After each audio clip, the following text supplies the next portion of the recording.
South Indians simply love idli and dosa for their breakfast.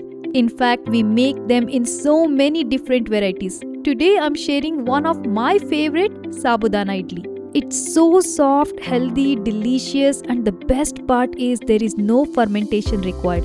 It's the perfect comforting breakfast to start your day.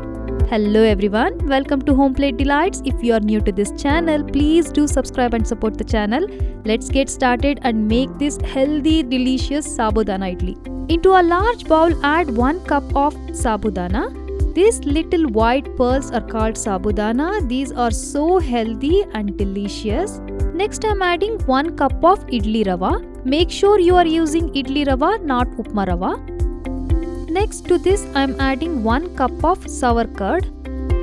Add enough water as required to make a nice thick idli batter. Mix everything well until it is smooth and lump free. Though this recipe does not require fermentation, but soaking is must. Soak this at least for 2 hours to get fluffy idlis. 1 quick tadka, this is optional. Add about a tablespoon of oil, quarter spoon of mustard seeds, quarter spoon of cumin seeds, 1 teaspoon of chana dal. Exactly after 2 hours, the batter has been turned so soft, nice and fluffy. If it requires little more water, you can add it now, but for me it looks perfect. To the batter, I am adding few chopped green chilies, 1 small cup of dill leaves. It adds so much freshness and aroma to the idli. And pour the tadka which we just prepared.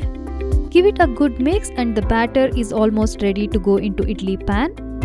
Add salt as per your taste. Pour this into a greased idli pan. The steamer is nice and hot. Let's place the idli pan carefully.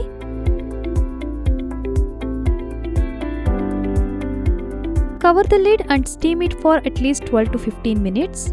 Look at this, it has turned out really good. It's so soft, fluffy. You can see this.